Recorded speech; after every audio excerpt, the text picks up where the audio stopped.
Welcome to Al Bernstein Unplugged Unboxing. In a 40-year Hall of Fame career, Al has chronicled some of the greatest moments in boxing history. On this podcast, you get to hear him expand on those memories and talk about the current news in the sport of boxing. You also hear Al interview some of the biggest names in the sport. Here's Al Bernstein Unplugged. Hi, everybody, and welcome to this episode of the show. Delighted that you could join us. We're going to be chatting with my Showtime partner, Steve Farhood, boxing writer, historian, and excellent broadcaster. And of course, we're going to be answering your questions that you send to me at Al Bernstein on Twitter and chatting about what's going on in the world of boxing. And to help me do that, I bring in my partner in crime, Mr. Trip Mitchell. Trip, how are you? I am doing great, and I'm a little upset at our first question. There's a little tinge to it. Why don't we get to it right off the bat? This comes from Cuba at SDSU, I think at San Diego State. And he's very complimentary. He goes, as a legit longtime fan of yours since the ESPN Top Rank days, where does the call of, in quotations, if Davis thought Santa Cruz was just going to fold, close quote, just as Tank Davis lands the KO of the year, how would that be on your worst timing list? And then he had a smile. Hey, it just happens to be the best of them. Yeah. Well, listen, it was on the broadcast. For those that haven't seen it, if you may see it, and when it's rerun, we were, it was just before Tank Davis scored the knockdown. It had been a ferocious round. And I was saying that if the Davis people, I was starting to say, if Davis thought that, Santa Cruz would fold early in the fight, perhaps he was wrong, okay? I didn't get to the second part, of perhaps he was wrong about the first part of the fight. It made it sound like, if he thought he was going to fold, well, no, but then he knocked him out in that moment when I was saying it. And so it made it sound like I was saying that he wasn't going to knock him out. And of course, the timing was a perfect storm of evil for me, because here I was saying something might not happen at that moment when, in fact, the exact thing happened at that moment that I said might not happen. So, hey, it's funny because it's almost uncharacteristic of me to make a statement exactly like that anyway, but I did, and I was going to qualify it in the next part of the statement, but I never got there. So that's how that happened. And where does it rank in terms of bad timing? I'm going to say it's right in the top 2 or 3 that I've had over 40 years. Well, you did it on a pay-per-view, so people paid for something. They got some value. Hey, listen, it happens. What are you going to do? I can't. You can't walk away from those things when it did. I mean, I think that the fight itself was fantastic, and we had a really good show. So overall, I look at it as a big plus night for sure for the team. How good is Floyd Mayweather as a production? When he takes fighters under his wings, is it a big asset for everyone involved? Or a big benefit? His promotion company has done well for some of their fighters. They think their track record is like most promoters. You hit some, you lose some. And I think for Gervonta Davis and in this fight, in the fight with Santa Cruz, he went and trained at the Mayweather gym. He really relied on Floyd Mayweather to give him some tips and suggestions, not only on fighting, but on how to handle dealing with a pay-per-view fight, which was the first one that Davis had done. So I think his presence helped Davis. And in the preview show on Showtime, they showed him flying around in Floyd's jet, and probably not a dime of jet fuel is charged back to Tank Davis, I would guess. No, I don't think so. You don't normally get that private jet treatment if somebody else is your promoter. Okay. And another question. This comes from Bombs Boxing. Thoughts on Deontay, on the Wilder and his excuses? I'm loath to even talk about this, but we did get the question, and Deontay Wilder, has had some very odd. Kevin Iole from Yahoo Sports wrote a very good article on this, and credited Deontay Wilder for a number of things that he's done, including making himself an excellent boxer after he started at a late age, sometimes calling attention to certain racial things in boxing that may be uncomfortable but needed talking about, and many other things that Deontay Wilder has done right in his career, and it's created a great career. Unfortunately, since the Tyson Fury loss in the second fight, he's made some public statements that have been odd. Of course, he fired Mark Breland, his trainer, who had stopped the fight. He was distressed with that. And make no mistake, Deontay Wilder has a right to have anyone train him that he wants. So he has a right to dismiss Mark Breland. May not have been handled very well, but nonetheless, he has a right to do that. But originally he made his excuses that it was the costume that made him weak and it was too heavy.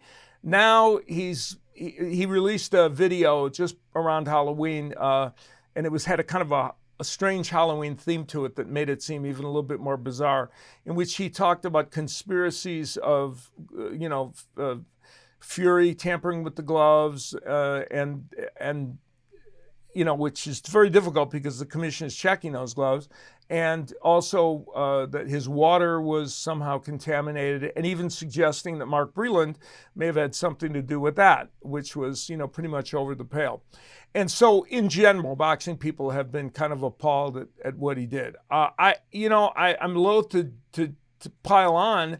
The only problem is some of the comments that Deontay Wilder made have ramifications for other people, for Mark Breland, for the commission, in their handling of the gloves. And, he made a lot of unsubstantiated charges. And I think if you're going to make those kind of charges, you better make sure you can make them stick. So it was unfortunate, to be sure. So on this episode, we're going to interview my friend Steve Farhood, who, of course, is a boxing writer, historian, and my compatriot at Showtime Championship Boxing. And, of course, he does the Showbox series on Showtime as well. Here's my chat with Steve Farhood. Steve, you are a perfect example of somebody that made the transition from the print media and or digital to becoming an excellent broadcaster. How was that transition, and how long did it take you to feel that you were comfortable in a different role? You're assuming I feel comfortable now, Al.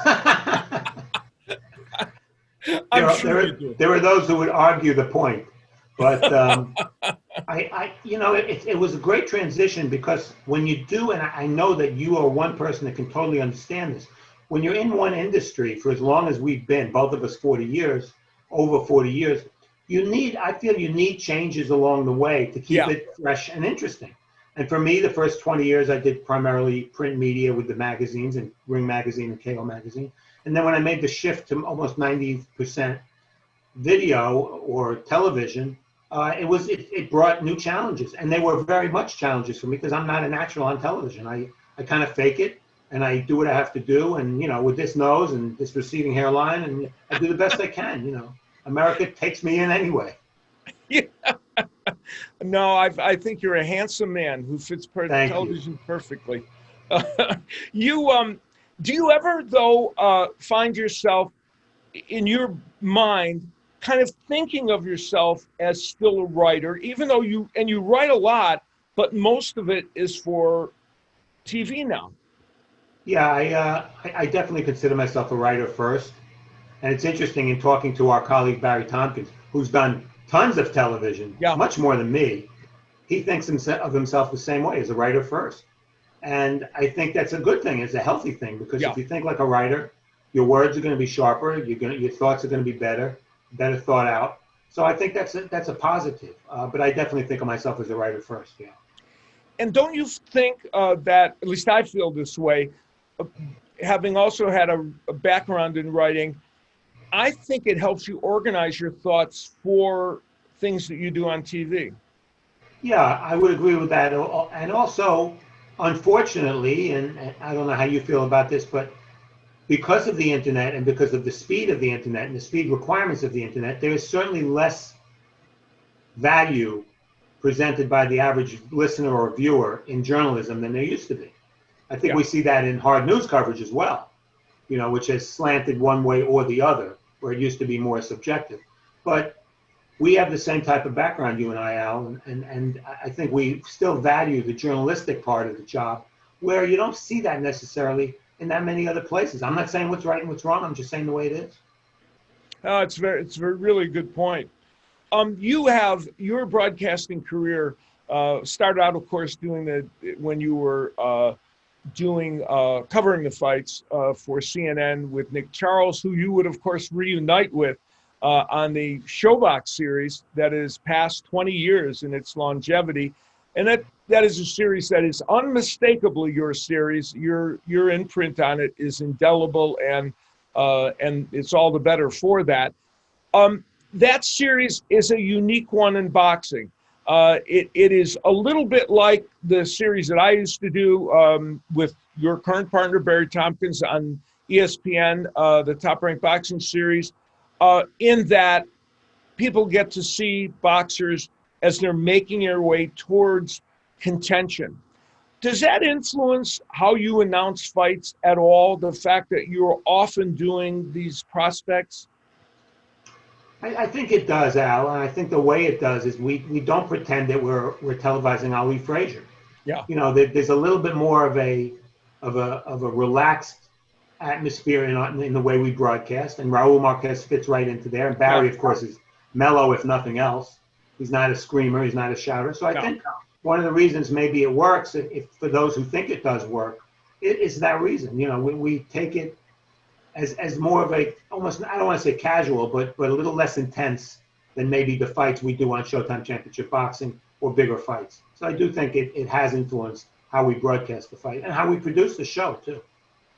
Yeah, that's a good point. Even how you present them. For instance, more information is probably involved in the presentation of the boxers, because people are more than likely, in a lot of cases, unless they've seen them on Showbox several times, they may not be familiar with them. Exactly right. And so we have to go back into the amateur backgrounds a little bit and the storylines that for some of the fighters that we do on Showtime Championship Boxing, the fans are already familiar with. But they're not going to be familiar. It's our job to introduce the fighters to America, to American audiences. And, you know, the fact that, A, nobody in 20 years has really copied our show or our format. Right, that's is true. Quite a compliment. And two, having 83, 84 future world champions on the show in 260, 270 shows means you're going to see a future world champion once every 4 shows. And that's pretty neat. Yeah, I love that. Actually, that number that keeps growing, I always think of it as the magic number of for Showtime Boxing and for Showbox. And sometimes I'm conscious of it on the few occasions when I've had a chance to sit in with you and do the Showbox. I always think to myself, is this person the next champion that's going to add to that number? Your show has produced some crazy knockouts Yes. of every variety, early in fights, late in fights. In a way, it's almost one of the defining features of Showbox. The most amazing thing, Al, you're 100% right. And the most amazing thing have we had some great fights? Yes, great extended fights. Of course, when you do as many fights as we do, you're going to have them. But what marks Showbox more than anything else is first rounds. We have had some crazy first rounds. We've had a 13-second knockout. We've had the famous Saku Powell, Cornelius Bundrich double knockdown, which ended in 22 seconds. We had so many. I mean, the first round knockouts we've had, and probably the best, maybe the best fight we have ever had was Torres Kendall Holt, a world championship fight. So it didn't fit into the Showbox formula, but it was a world championship fight. And in 1 minute of one round, that fight ended after 1 minute. We had a butt, 2 knockdowns, and a low blow, and a title changing hands. So that might have been the most exciting 1 minute of boxing you were ever going to see. Except for that, nothing happened, right? Right. And that series, of course, you've worked with great partners. You worked with Nick Charles, and you worked with Kurt Menefee, and now you've Barry Tompkins as your partner. Raul Marquez doing commentary. Antonio Tarver slipped in there. You had to put up with me a couple times doing play-by-play with you. We had fun, Al. We had fun. We did. We had a great time doing the shows together. That I always say that show is a family because you have Gordon Hall, who is the executive producer, and Rich Gaughan, who's the producer, and Jeff Phillips, who's the Rick Phillips, yeah. Who's the director, and you guys are all you're all like a family. Well, it's as you know, being in television so long now, it's very unusual to have a show of any kind, whether it be sports, drama, comedy, anything, to have the same producer, executive producer, director, and partly the talent for 20 years. I mean, that's just unheard of. And so, we know how to put up with each other. We know how to bring the best out of each other. And let's not kid each other. It's not a high budget show. We do the best. I think we do a very good job with a relatively low budget in production. Yeah, and it looks like a high budget show. It really does. The elements are great, and the way the show is produced is excellent. You now have been scoring on the Showtime Championship Boxing. Yeah, you were afraid I had to bring that up, right? What kind of friend am I? You've been doing it for years now on the Showtime Championship Boxing Series, and that is such, for any sportscaster that has to do that, and I did it for a long time on the ESPN series that I did, the Top Rank series, and also on Showtime Championship Boxing. It is such a two-edged sword, because on the one hand, you get to, score the fights and also give people some insights into why you scored it. But in a way, it's a thankless job, isn't it? It is. It's a challenge because you have a producer in your ear. I'm listening to what you and Mo and Abner are saying. I'm paying attention to the corners.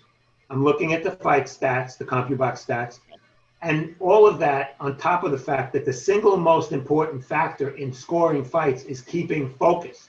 It's a very hard thing to do for 3 minutes at a time over the course of a half hour or 40 minutes. But that really is what separates scoring off television, where you're sort of half paying attention or having a beer or, eating a hero, to really paying attention and trying to do it properly. And it's very difficult, but it's a challenge. And every fight that I score, when that first bell rings, I really have to zoom in on that, no pun intended, zoom in on that fight and take it very seriously. And even with all that, we know that scoring can be subjective. So you kind of can't win sometimes. Luckily, no one has ever disagreed with one of your scores. Never, not once. Unprecedented in boxing history, but you managed to accomplish it. I like it when we disagree. You and I had a minor disagreement a couple of days ago. We did. With the Castillo-Clayton fight. I had Clayton winning by 2 points. You agreed, but you thought no way it could have been a draw, and I would have been comfortable with a draw. So that's positive. That's positive because A, it shows the subjectivity of scoring, and B, it gives you something to talk about on the air. It does. That's absolutely true. And you are right on 99% of the time. So kind of you to say. The boxing scene now, which has returned post-pandemic, or we can't say post-pandemic because we're still living in the pandemic, but during the course of this pandemic, we've been able to see boxing return. And since it has returned, it has produced some exceptional fights. We just recently, the Quadros fight with Estrada, With Estrada, thank you. And Ramirez versus Postol was an excellent fight. Of course, Baranchek versus Cepeda was terrific. Dillian White and Alex Povetkin. There have been a number of fights that have been excellent. I guess the broader question, do you believe boxing has delivered enough since they came back during the pandemic to satiate boxing fans? Well, when we were missing boxing during those months in the spring and the early summer, I think we all asked ourselves the same question, whether it was boxing or movies or theater. Can we survive without this? Do we want to survive without this? How much of a burden is it on us to survive without this? Because we didn't have it at all. When it came back, you could argue that the ratings have not been great for sports in general, and for boxing in particular. That's a little troubling. But I do think that we've had a lot of good fights, and a lot of fighters are coming back. And one of the problems, I think, is that before the pandemic, fighters were beginning to fight less and less in a year, maybe once a year. We all kid about Gary Russell being a one-time-a-year guy. Right. Well, that's become almost the norm. And the pandemic took that a few months away from those same fighters, and now they were fighting maybe once in 2020, maybe not at all. So that was a hurdle, I think, as well. But we've had some good matchups, and I think will continue to. I think Leo Santa Cruz and Gervonta Davis is about as good a matchup as you can make. You know, you have Inoue coming back. We had Lopez and Lomachenko. So, given the circumstances, I think the fights have been pretty damn good. As we move forward with the sport, it seems as though the added exposure of over-the-air networks taking on the sport and mainstream sports media covering the sport more, at least from my standpoint, gives me optimism for where the sport is headed. Do you sense that as well, or do you feel differently?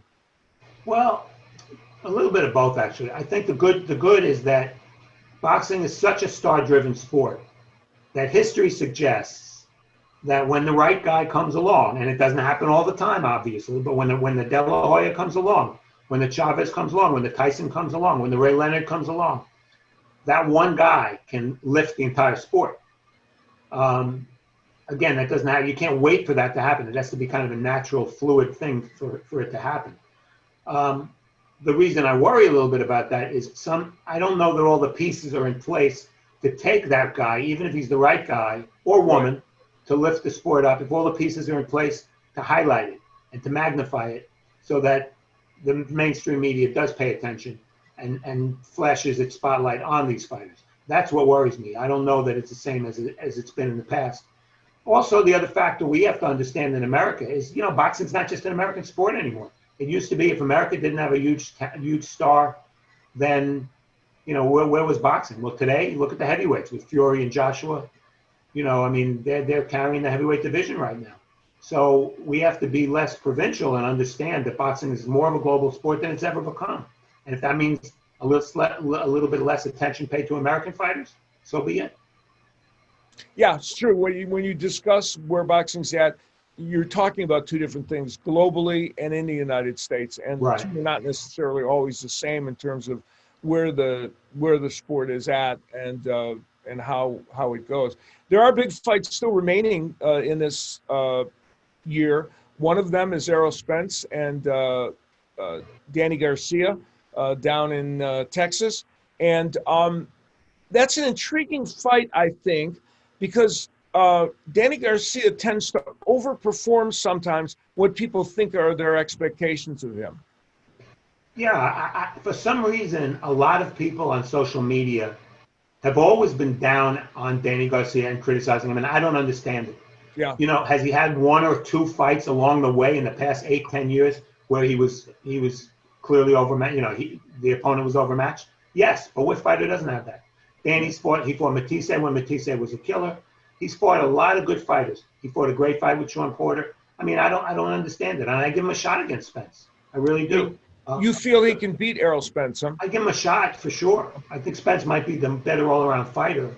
But what's interesting about that fight is you and I are old enough to remember Hagler, Hearns, Leonard, Duran, the big four, and they all fought each other, throw in Benitez. Well, slowly but surely, partly because the politics lend itself to it, the big-name welterweights of this era are fighting each other. You know, now Sean Porter will have fought Danny Garcia and Spence. Spence will have fought Mikey Garcia and you know, they're all fighting each other. It's a round robin, and fans love that when the talent is good enough. And this fight is another example of an extension of that round robin, which is very good for the sport. Well put as always.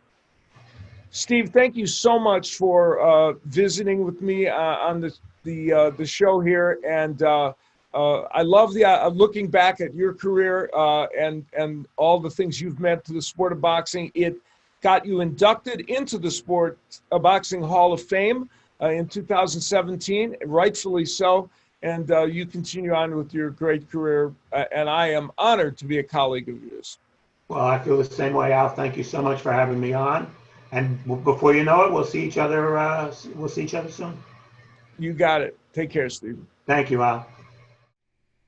So that was my chat with Steve Farhood. He is always a great listen, and I'll tell you what he's forgotten about boxing, most people have never known. So he's just a brilliant guy, and always a joy to talk to. And we have one more question, I believe, that I need to answer. So, Trip, what do we got on the question?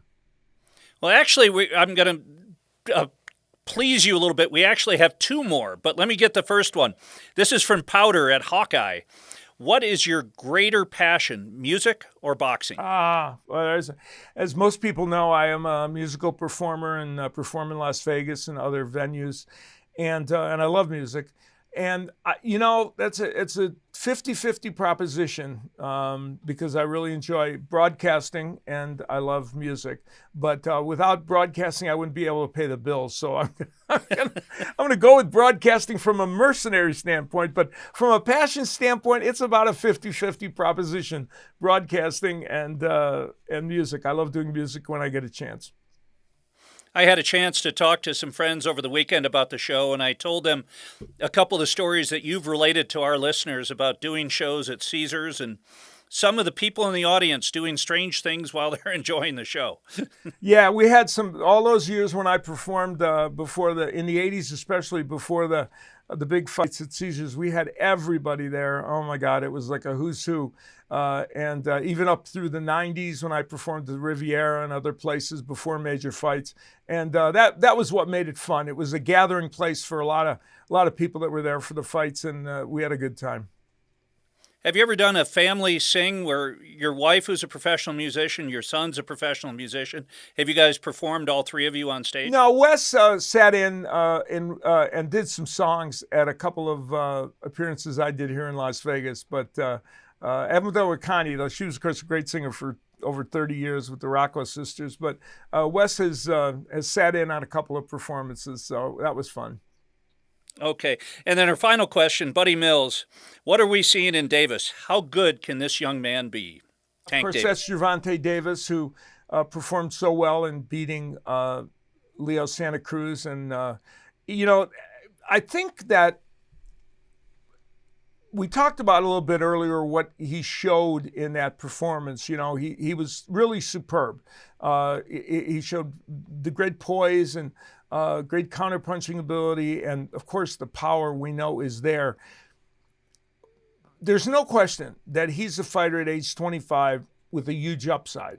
And I think if we can if they can make the boxing powers can make the important fights with him facing people like Teofimo Lopez and Devin Haney and Ryan Garcia and the like, I just think it would elevate the sport to a place that would make it very special. And I'm hoping that will happen because Davis is special. He's, it's true that we still haven't seen him against a 135-pounder that we know is an upper echelon person, but he's shown plenty so far, and that win over Santa Cruz was certainly impressive. So, do we have one more, or that's it, right? That's all our questions. That's it, yeah. Okay. So we covered everything. We did our duty. Now, on our next podcast, we're going to have a guest that is in kind of semi-associated with the sport of boxing, but her better from MMA. Chris Cyborg, the very famous mixed martial artist who has sparred with Claressa Shields, among others, and has talked about being a boxer in the next couple of years. So we'll see if she moves into women's boxing. And she is a big boxing fan. So we're going to chat with her on our next episode. And we hope you will join us. My thanks to Tripp for his work and also Steve Farhood for joining us. And we'll see you next time.